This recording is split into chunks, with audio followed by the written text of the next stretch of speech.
Welcome you all to the lecture 4 and 5. This talks about spheres of energy, energy efficient, green, environmental, and sustainable designs. So, we will talk about these. What are the differences and distinctions among these terms? We generally actually use these terms, but sometimes we end up using them at the wrong place because they mean actually something very specific. So in this illustration you can see it is very clear over here. Green is the smallest unit of such like a sustainable design, and then comes the like energy efficient, then comes environment friendly, and then comes the sphere of sustainability. So in this actually sphere of sustainable like a design, so there is a environment aspect with this green actually circle, and there is like a social aspects. So with the yellow circle, and these color circle represents the economic aspect of that sustainable development. And in this sustainable development also there are like two factors, one is the local context and the second one is the external context. So this is on the like a landscape part. So we have been discussing about like a local context and the external context. So that is the one. And then even there are the things beyond actually the reaches of the sustainable design. So that one speaks of like a landscape and biodiversity conservation. Okay, so this actually comes at the level of like a bigger like a position, like a country, or maybe a very big region, like for example like Siberia or Arctic or Antarctic, or things like that. And there is even a bigger actually effort in terms of like the scope and reach of it. So that one is like a sustainable development and climate change mitigation. So in this one we deal with the situation at the global level. So at the global level, it becomes like the sustainable development and climatic change mitigation. So coming from the green one until the like a global level, so there is a huge range of it. So we should always be careful in what we are referring to and in what context. So it is very important for us to distinguish actually these terms which seems like overlapping.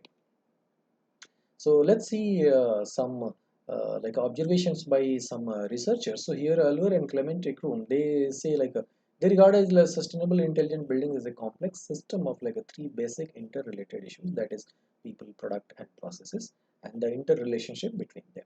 So here you can see this ESE aspects of sustainability is spreading over here, and these people, processes and products are the part of this whole ecosystem, and they are encompassing it because anything and everything we can associate within these three, like people being like us humans, and the processes means anything and everything which humans have created, and even if it is existing like a the natural like a fashion.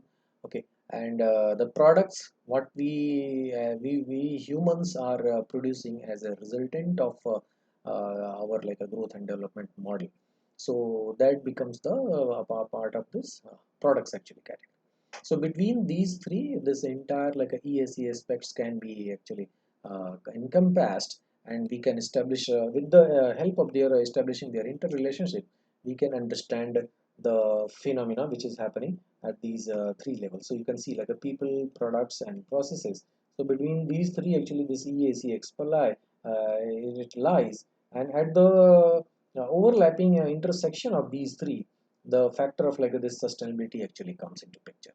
So wherever we are able to satisfy the needs and requirements of these three all together at the same time, it becomes a sustainable model of growth and development. So that is what it means. This ESE is derived by even like ISO as an organization. They actually produce like a certain set of regulations. Okay, for the manufacturing sector, for like our like a construction sector, for like a normal practices. Okay, for like a manufacturing and everything. So they also categorize these sustainable like impacts in like a three: environmental, economic, and social.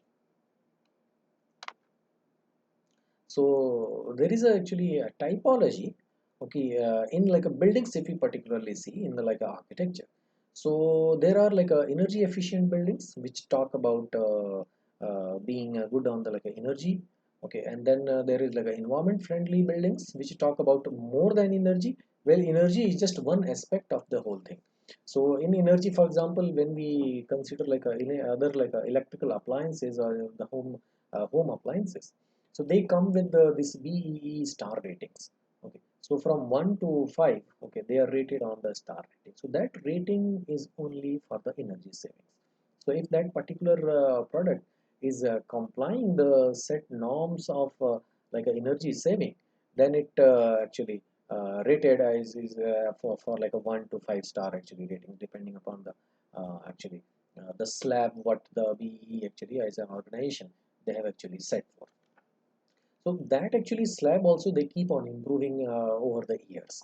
So if some product is qualifying for like a 1 star like at this year, so then the next set of like that selection, that 1 star may become the actually threshold of qualifying. So there may be some products which were actually designed by the companies which could not actually achieve even 1 star, and they were kind of declared not worthy for the market, okay, not worthy for the consumers to be like taken up to buy.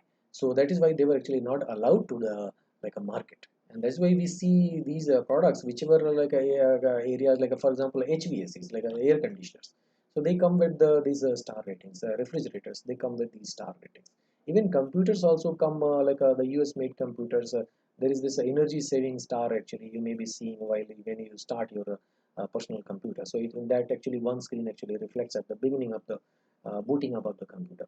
So these are all actually made for the energy saving means. So energy saving means is like a one of the aspects among the sustainable like practices, but there are like a lot many other things than just being like energy saving. So next comes like environment friendly building. So in this actually category, the buildings they actually tend to be like a environment friendly. For example, they should not actually pollute. For example, every building like a building works as an organism. Okay, it gets born one day. Okay, it lives its life. It consumes energy. It excretes like waste.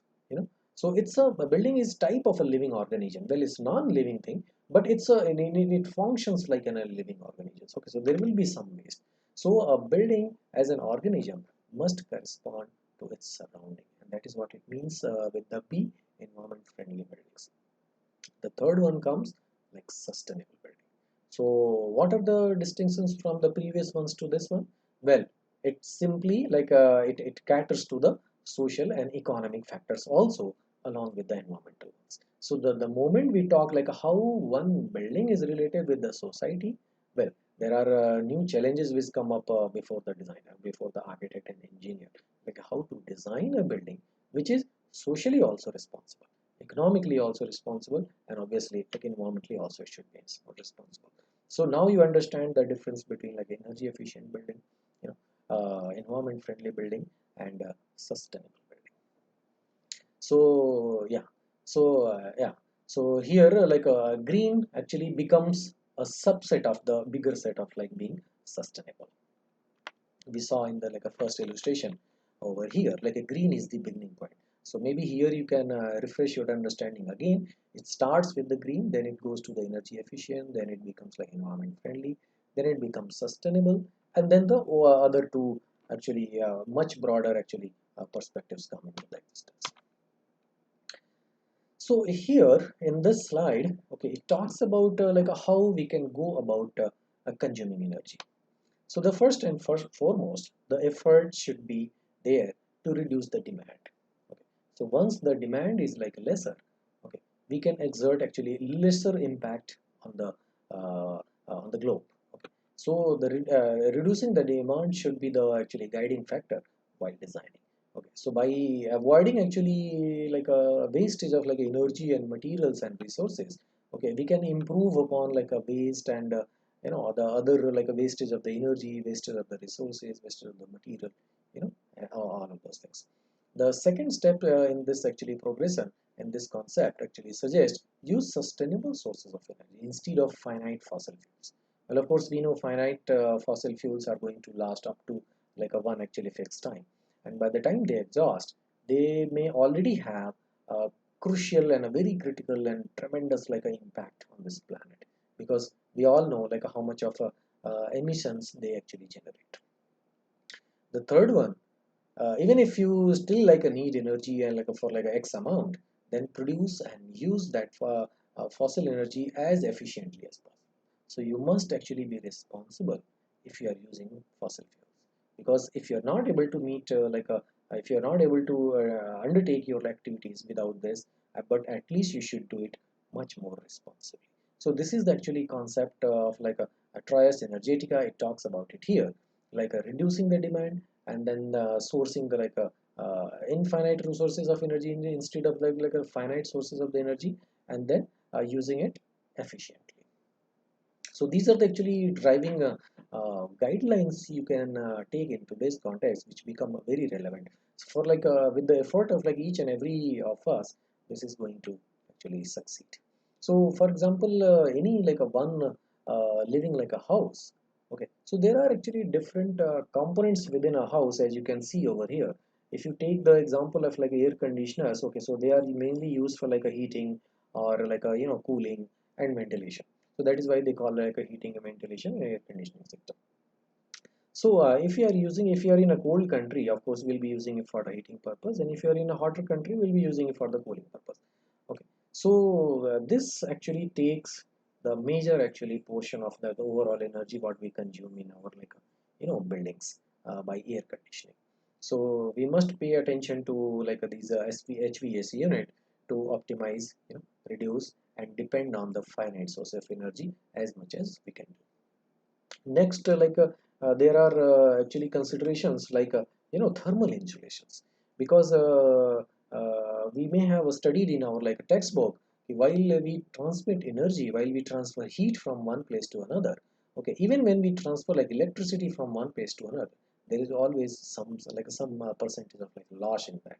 Okay, so how that loss can be like minimized, how that loss can be actually kept to the minimal, so that because every unit of that energy is very important and it takes a toll. Okay, it has a lot of like impact on the surrounding. So by losing it, okay, simply we are wasting that much of like a resource. So that resource is very valuable, very critical. So how we can well minimize this, so that effort actually should be made over here for using like insulations, okay, in the like places, in the portions of the building where there is any chance of like a leakage in the energy. The next one, like efficient lighting, of course. So this change has come at least in India, we are aware of, we have moved on from the like incandescent bulbs to like a CFL based bulbs and LED based bulb these days. So they consume actually a fraction of electricity of what it was used by like an incandescent bulb. So the earlier these bulbs used to consume like a 100 watt per like a bulb. Now you can have thousands of like LEDs, you can run them in just 100 watts of like power. So this is a huge difference actually which has come, and but further it needs to be like reinforced. And ceiling insulation is part of that insulation. Thermal barrier, again we have to check the transmission of like energy and heat from one chamber to the next one. So we should put it like a the thermal barriers, thermal like insulators in the places where the leak is possible. Even air barrier, the efficient windows, because windows are the actually portions from where they are the direct openings. Okay, so there is a lot of like sun energy which gets inside the sun's heat energy and light gets inside the actually interior. So how we can still receive the only light part and we can reduce the heat if it is not needed, then by putting up like a efficient heat reduction actually glazing, we can improve on this efficiency. And if we need heat, for example, if you are in a situated in a like a cold climate, so of course we need the heat also. So how the heat can be allowed in actually that scenario? Okay, so we can devise this actually glass in such a way so that it facilitates depending upon our like a requirement in the interiors. And of course the mechanical ventilation is there to improve on the overall this thing. So with this, if you see, the insulation is one of the very important actually things. It becomes very important thing over here in the transmission of like energy, particularly if we talk about. So how this envelops is the first step to improve the energy efficiency. The moment we are talking about energy efficiency, the first and foremost opportunity comes right in the insulation part. So here you can see in this it goes from 1 to 5, like performing like insulation solutions in the building, as you can see from inside to outside. So the building surface, the building membrane, okay, is one actually element which interacts with the atmosphere, which interacts with the outside like a surrounding like atmosphere. So how we can insulate and save as much as we can. Air tightness and ventilation, okay, equipment and renewables. So these are the actually so these are actually some yellow colors is the performance, improving the performance of it, reducing the heat loss, okay, ensuring like a summer comfort, ensuring like a winter comfort. And these ones actually to improve the like air quality inside the space, okay, for fresh and healthy air. And the next one talks about optimized equipment with good control and regulation. So this one actually talks about controlling the equipment and controlling the regulations of it. Okay, and the last one talks about adapted to like a local conditions. So like how in the local conditions we can uh, redesign our conventional like design elements in the buildings, and we can improve upon this thing. Okay, on the last section, if you see here, like a related action, so the shape and orientation of the buildings can be like improved, so that to maintain the like this we saw over here, like how much of like a heat and radiation we are going to our building is going to receive in which direction. So based on that direction and based on the like a climatic situation and geographic conditions, we can reorient and reshape our buildings. Okay, so that is where actually the strategic actually design element comes into like a picture. So we as a designer, we as an architect and engineer, we can contribute for the efficiency while designing itself, because that is actually first and foremost actually step in the whole design process, okay, till the like a delivery. Okay, that's so that we so that there is very little need of like a controlled environment, very so that there is very little actually need of the actually such efforts from like the external sources such as like electricity and these things to control them. The next one, orientation and the shear of the glazing. So this can be reduced to control the overall reception of the heat and radiation from the outside. Okay, shading, wind protection. So this can be utilized. And in the middle part, if you see a good insulation of the envelopes of in terms of like a flooring, in terms of like a walls, in terms of roofing, windows and doors. So these should be like a properly insulated, okay, for controlling like a heat. And thermal bridges treatment, air tightness, and also these are of course very important uh, to reduce the like a convection and a conduction basically loss of the energy from inside to outside or opposite.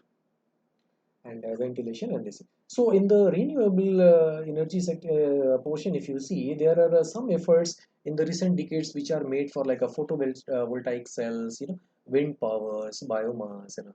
Okay, so these actually we use for like for example, these days the new concept has come up like a net zero energy buildings. So Indira Paryavana Bhavan in New Delhi, okay, in India, is the first net zero energy building which generates its own power. Okay, more than 100%.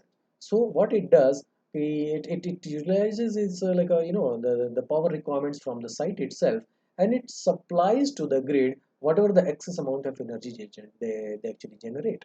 So they are not actually depending upon the external sources such as like a coal and a hydel power and nuclear power, any such power, to get the receive the energy for their consumption on that particular site. Okay. So they are generating it by themselves. So that's an effort through which we can minimize the dependence on the grid.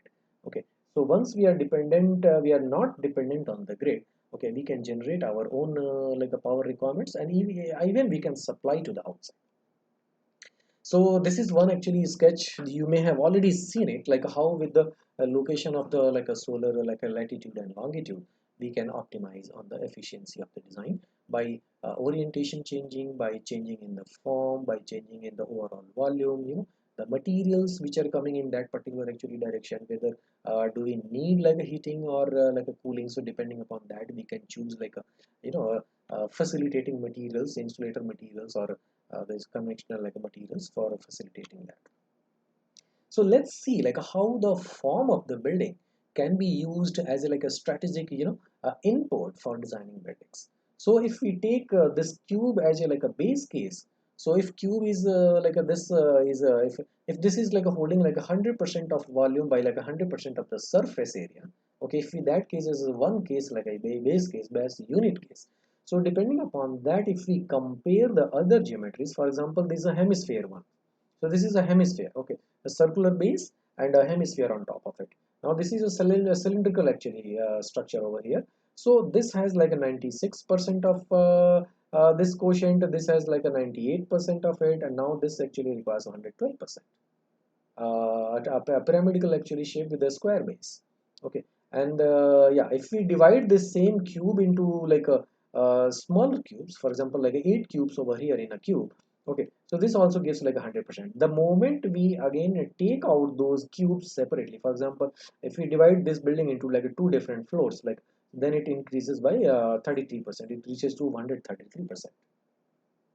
Okay, and the exposure increases to like almost double. Okay, in case if we are keeping these 8 smaller cubes which came from this block, okay, in a like a different place.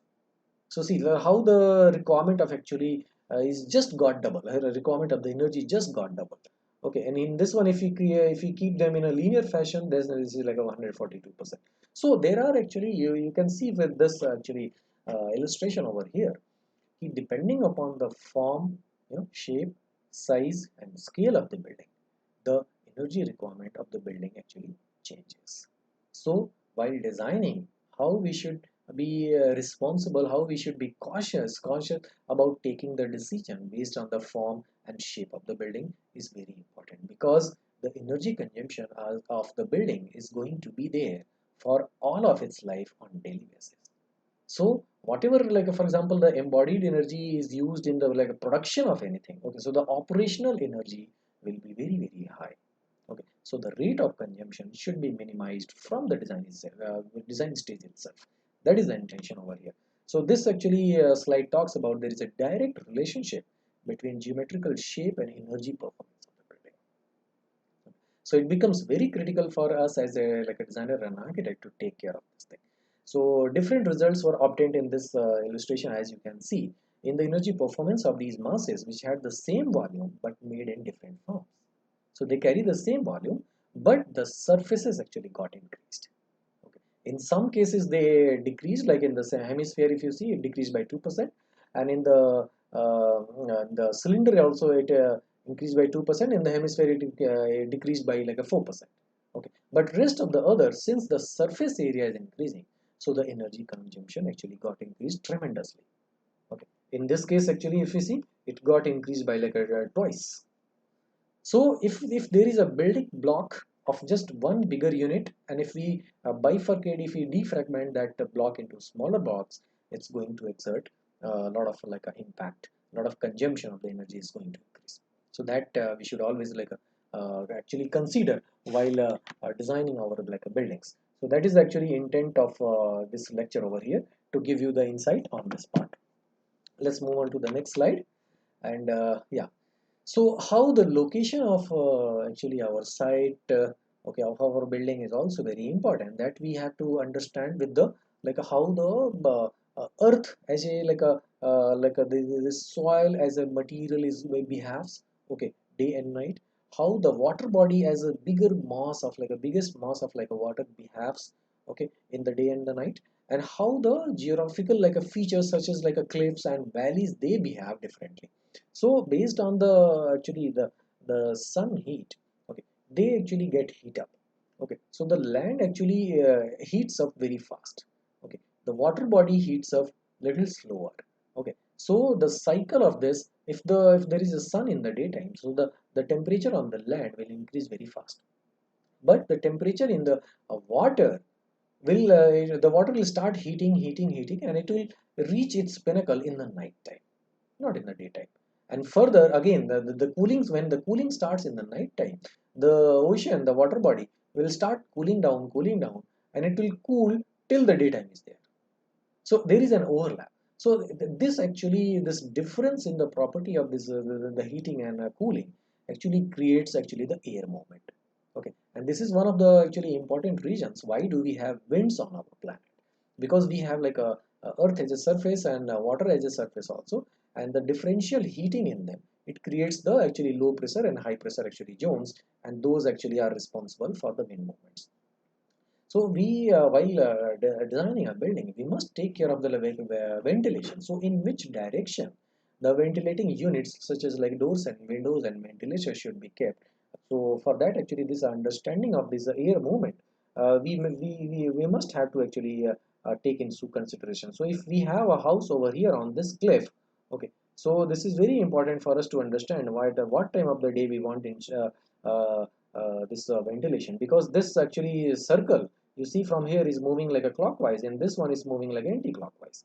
Okay, so in the night time it's going to behave in such a way, and in the daytime it's going to behave in such a way.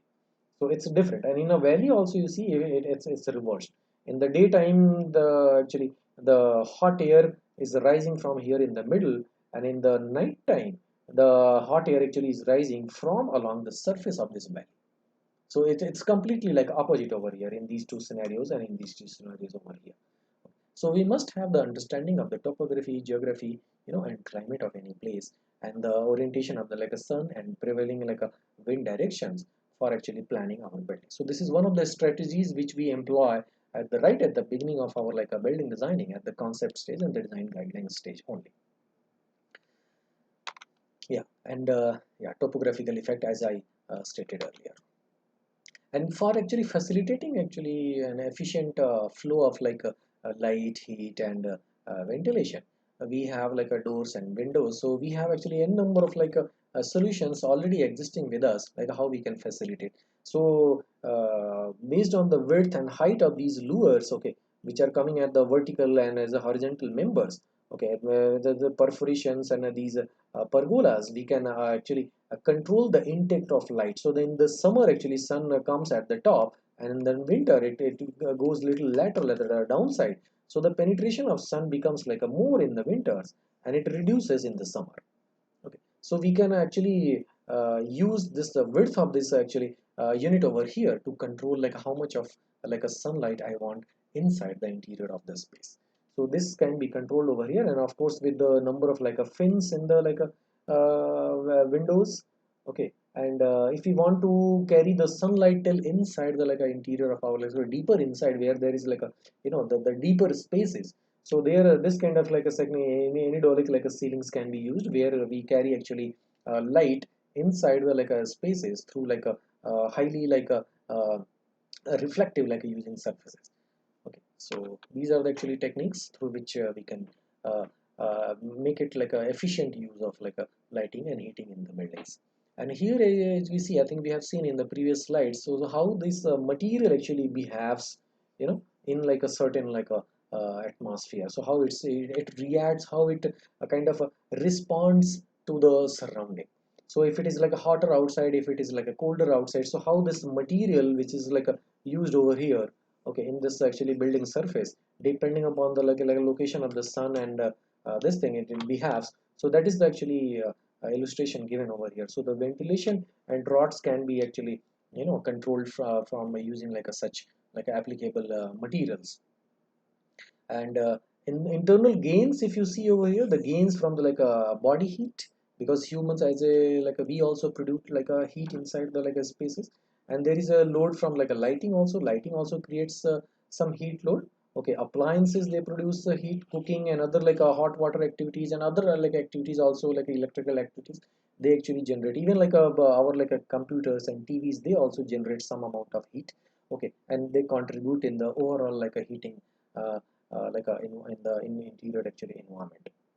And of course obviously there is like a solar gain. So we actually based on these calculation, like how much of solar gain is going to be in like a which month. Okay, because if it is like a summer, then the inclination of like a sun is like at to like a this distance, and if it is winter, then the penetration of sun is going to be little higher. So how we are going to control actually this thing? So depending upon this, actually we can design our uh, like a buildings and windows and fenestrations. Yeah, this is one actually example. So this shows actually the efficiency on like a two parameters. You can see here one y and this x dimensions. So this talks about like a structural embodied energy on the like a x-axis, and y-axis it talks about operational energy. So like this one is taken at the time of like fabrication and manufacturing, and the first one is taken at the time of during the operation stage, as we have discussed, because the operations period is going to be quite longer, okay, than the time of the like at the time of the like fabrication of it. So both of these are like important. A huge amount of energy is invested in the time of like a fabrication also, manufacturing also, and a huge amount of energy invested in the operations also.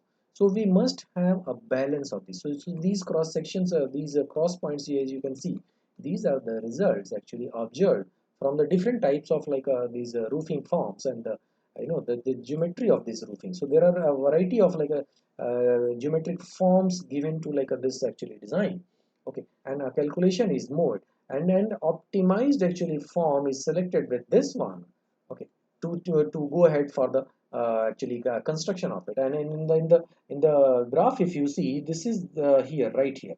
So this is a kind of a you can see an interplay of like a permutation and combination, where we choose actually a number which actually responds to both of the aspects, because both of the aspects are very important and should be actually taken care of. Okay, so I would like to show like a one case example over here. So you may be aware of actually, some of you may have been to this place also. This has become a recent actually a tourist spot in the city of like a Singapore. Okay, where they have actually created an urban forest kind of actually structure. So this is supported by, as you can see, some these tree-like structures which are like a completely like man-made. Okay, so we will see, and you can see these people walking over here on the this like a footpath, and there is like uh, over the air like this bridge is there, so people are actually can walk in on top of these trees, in the middle of this height of these trees, over the top of these like natural trees, and they can have actually view of this area. This has actually water bodies and fountains and several other interesting stuff in the vicinity. You can see these creative actually shaped buildings also on the left hand right side. So this is placed in a very posh area, very like a bustling like a bustling area of the Singapore city. So let's see what are the actually features and characteristics of actually this urban forest, and how it behaves in the differently in the day and the night. So if you see here, so with the sun, okay, it has actually photovoltaic cell actually, and panels planted on top of it. They actually obviously they receive actually sun energy, and they produce actually electricity. So with that electricity, it actually sustains its own electrical needs, okay, to run actually this whole unit. Okay, so it has actually solar thermal collectors, and at the bottom in the underground level you can see over here. Okay, so the energy generated and collected is stored over here, and then it is further like distributed or maybe even supplied to the grid. Okay, so depending upon this, so they have actually all of these processes kept in the subsurface actually area, and at top they have actually even these moist air actually intake this thing, and with the help of these moisture in the air, they actually with the help of condensation they collect water. So this water they use for like, of course they collect water in the rain as well as this moist air, because this is situated in a like a ocean area, oceanic area. So this is a very high like a humid area, humid regions it falls in. So there is a lot of like a water content in the air, and that is how they actually harvest water from these trapping this air, okay, this moist air in the filters. Okay, and yeah, and here in this last one, if you see, this hot air is pushed back again to the atmosphere. So they have this surface also such, so that it reflects actually the major portion of the light which is received over here. Okay, so there is a this reflects light, and in turn it creates a shaded area on the ground. You see this here, this shaded area. So it creates a comfortable actually shaded area on the ground, as what is done by the like trees also. They create a shaded area on the like the ground. They actually receive the sunlight, they do the photosynthesis activity. So on the same actually principle, this unit actually is undertaking several like activities of like the heating the water and electricity generation and gathering like a water droplets from the like a moist air and several activities, and in turn they are creating like a shades on the ground. Yeah, and on the night side, if you see on this shaded area, okay, the turbines, there are some small size like a turbines kept. They also create like a electricity from like a water shifting from energy generated in the day for the usability in the night time. So whenever there is like a movement of water which is collected on the top over here, okay, they have like a small size actually turbines installed in the stem of this unit. Okay, and that falling water actually falls on the fins of those turbines, and turbines run and they actually generate energy. So this actually garden, this urban forest, is one of the beautiful examples of like how the future is going to look like in the like a coming times. Okay, so in one of the like next lectures, we will be discussing the future of the habitation, how the habitation is going to look like in the future. Okay, so it's really going to be one of the like amazing and interesting actually insights, like how we can actually conclude, how we can infer from the nature, how we can take insight from the nature and emulate them in our designs. Yeah, so you can see more close-up pictures over here. These surfaces are completely adorned with the like a these leafy vegetation and creepers and bushes and trees and stuff. So actually these greener bodies, they absorb heat. Okay, for example, you can go back in your home and in the next like a daytime you can experience, you touch a building surface in the sun. Okay, and you touch a wooden surface in the sun, you touch a plastic surface in the sun, you touch a metal surface in the sun, and you touch a plant which is exposed to the sun. Okay, you will feel different actually, the amounts of heat what they are holding, though they are receiving the same amount of like a sun's heat and energy, but how much they are how they are maintaining this actually balance, like a plants, how do they still keep their temperature, their surface temperatures low, is really an amazing fact. As compared to that, if we see our buildings, they actually get heat up very fast, and if you touch a building surface in the sun, well, you cannot hold it for a longer time because it's so like a hot enough. Yeah, and there are several other examples from across the world in terms of like a design and efforts being made by designers and architects and engineers from across the world to minimize that actually surface heat. Okay, they are using the same those natural materials to minimize that the surface heat. So of course, if this building was using like a conventional like a roofing, like for example like tiles and concrete or brick or anything, okay, it was definitely going to be much hotter than what it has now. It has like a grass cover. It has like a earth material, the soil kept on top of it, and there is a grass actually grown on top of it. So obviously it's going to be cooler. So how it's going to help in the energy saving like exercises? It's going to exert very little actually heat load on the building surface, the building volume inside the actually that building, and in turn that will save a lot of energy. Yeah. So if we now relate these efforts with the UN SDGs point which we discussed earlier, so which are those UN SDGs point which are relevant for the efficient building design for like energy efficiency, for their like a sustainability, for their being environment friendliness and all that. So these many like we have like these sets of like UN SDGs you can see on this slide over here. They are directly related with the building design.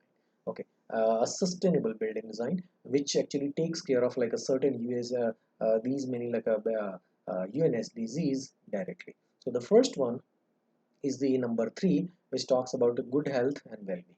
So obviously buildings are the actually man-made objects in which we spend most of our lives, whether it is like a it is our home or our office or our like a factory, or maybe a cinema hall or a recreational place, or maybe railway stations. All of these actually things are buildings. Okay, so we spend a sizable number of our like a hours per day inside the buildings. Okay, so feeling like a good and feeling comforted inside these buildings becomes very important. The next one, affordable and clean energy. As we spoken of, saving energy through these buildings is very important.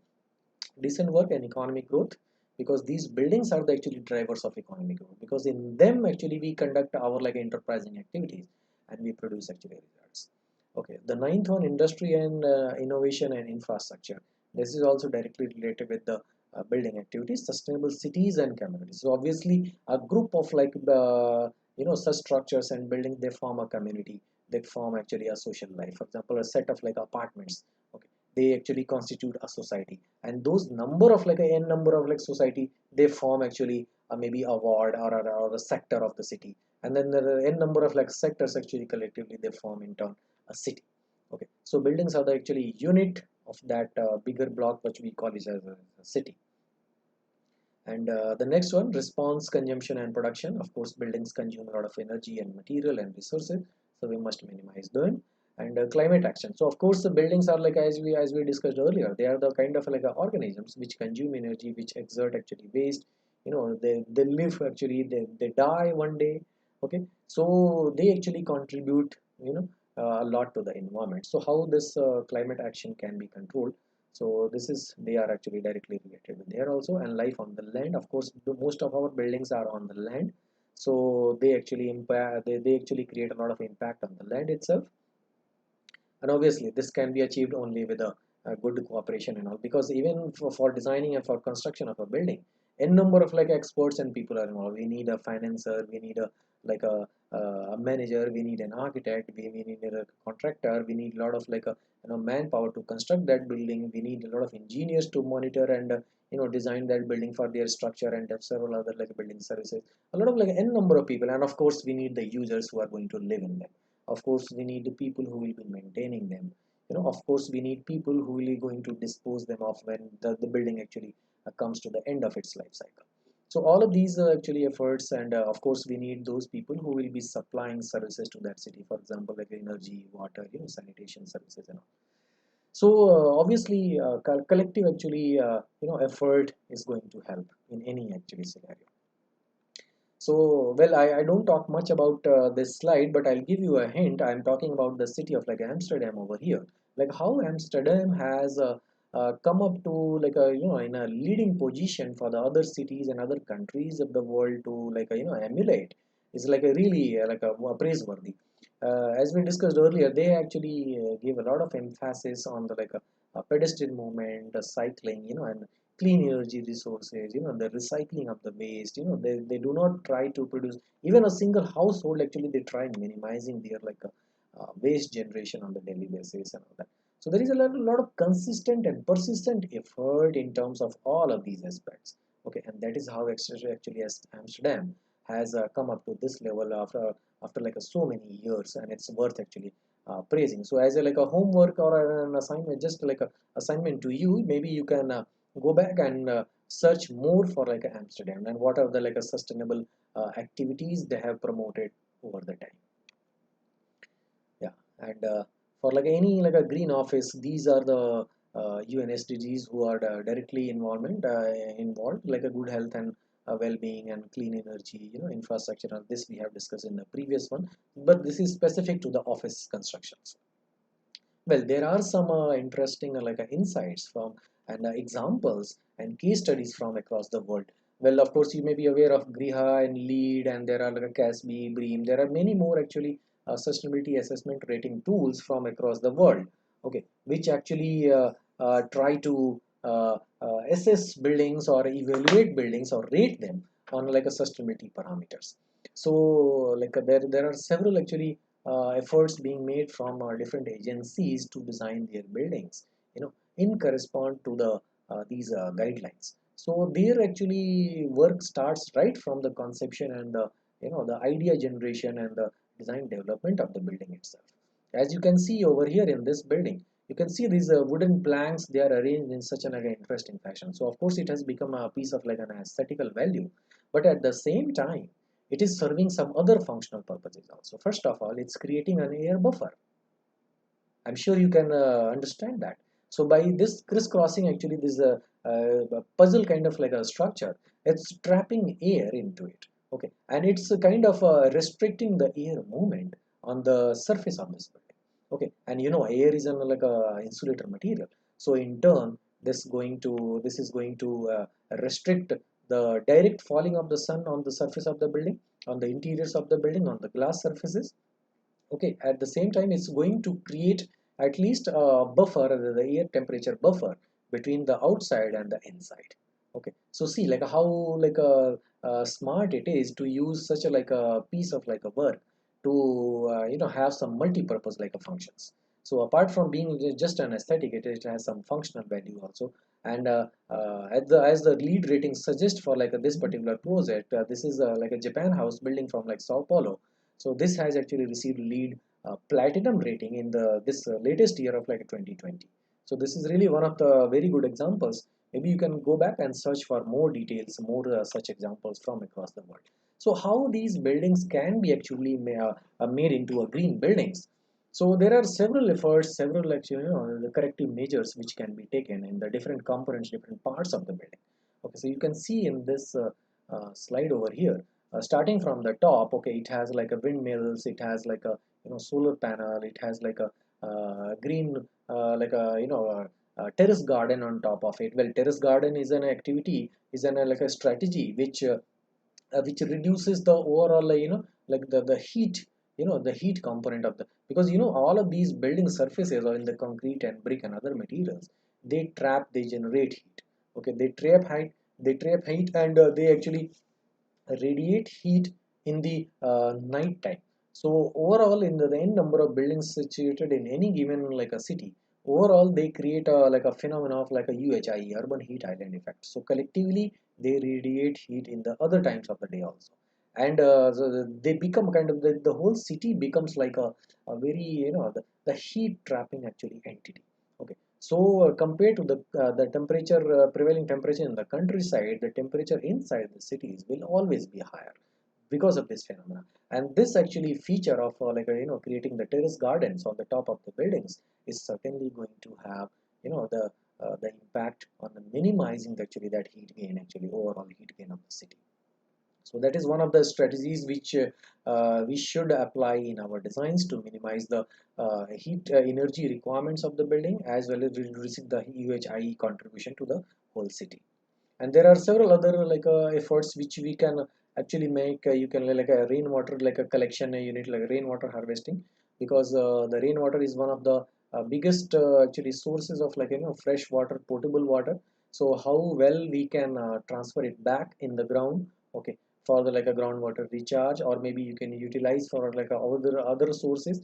In some places like in the northeast, like I have lived in like different parts of the northeast. So there I have seen like some examples. I myself have survived on for like for a few years on the like rain harvested like a water, even for drinking, even for kitchen, even for like all other activities, because there is no groundwater, because it's the whole place is situated on such a hilly terrain where it is very difficult to make a bore and take like a groundwater. So rainwater supply is the only supply which is easily available on like a free of cost. So you have your setting the design for the roof rainwater collection, and you have your unit to store that water and filter it, and you utilize it. So those actually techniques can be installed in all of our building. Obviously, Government of India has introduced and made it mandatory to have all government buildings and institutions and campuses to have actually rainwater harvesting systems.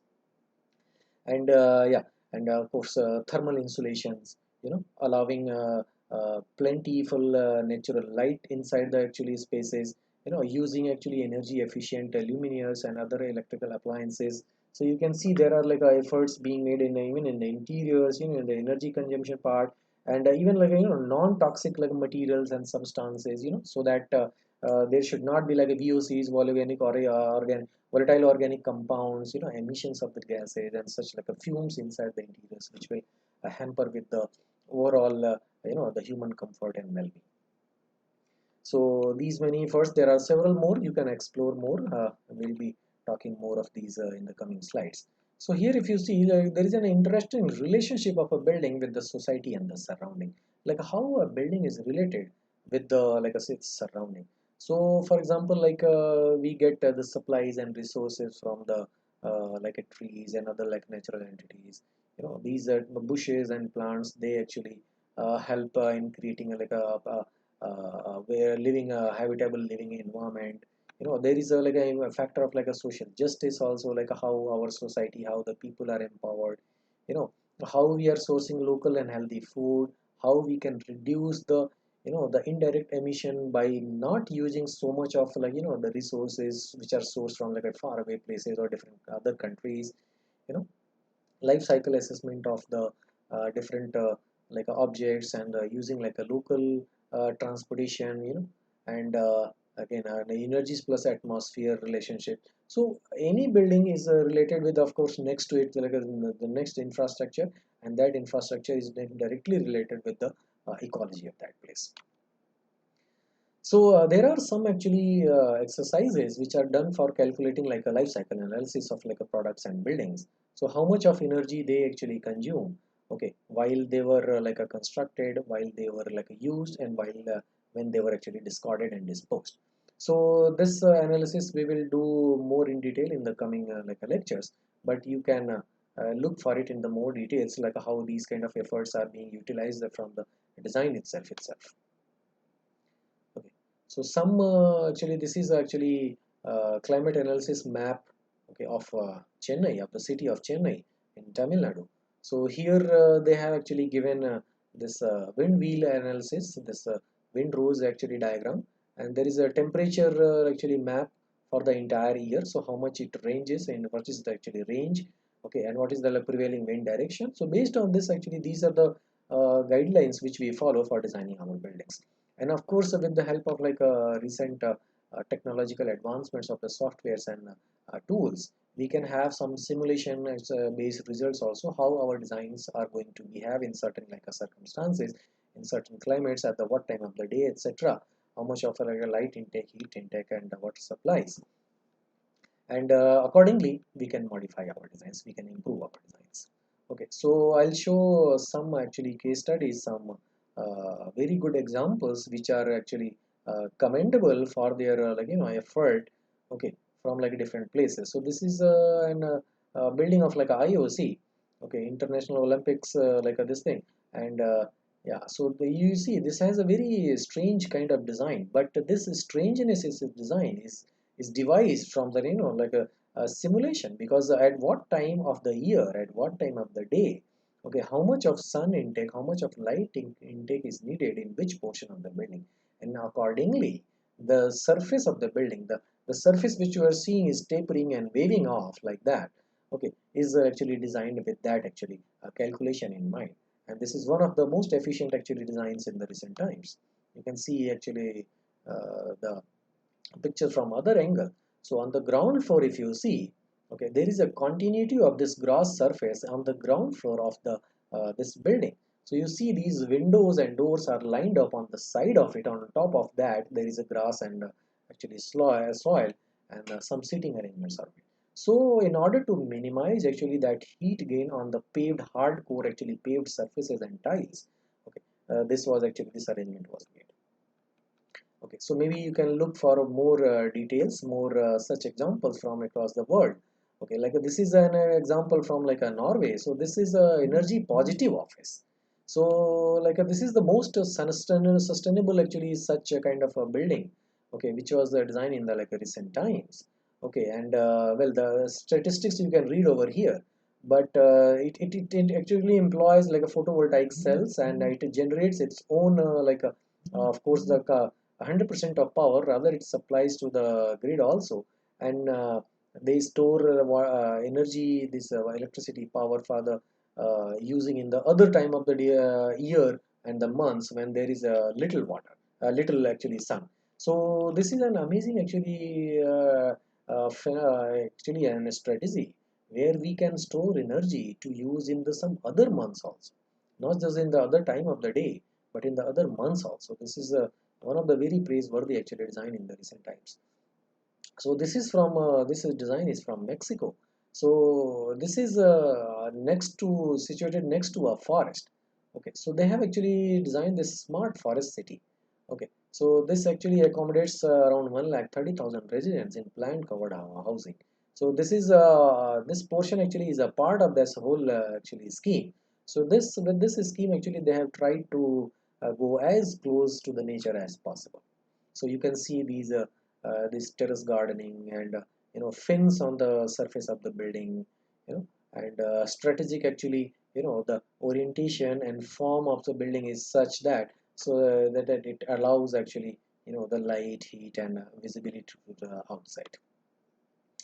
This is one actually example in a very unusual form, like so it allows actually heat even from the roof, as you can see, so that in order to minimize the dependence on the electrical lighting as much as possible. And you can see the costing and all other details are given over here, like how much it has saved on the regular construction, like materials and energy consumption. This is one actually concept actually design. So this utilizes the tidal waves to generate energy. So I suppose this is still at the conceptual actually stage, but it has won an award, a prestigious award. Okay, and for its like how to utilize like the existing actually, the natural energy sources which are present on the site. So this was actually created next to an oil rig. Okay, and there was a lot of like ocean waves surfing from the bottom of this actually structure. So accordingly, actually they have utilized to trap a lot of like tidal wave energy, and turning into the electrical energy.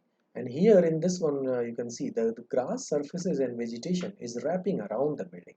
Obviously, in overall sense, actually minimizing the heat load, you on the top of on the surface of this building by being present, everywhere.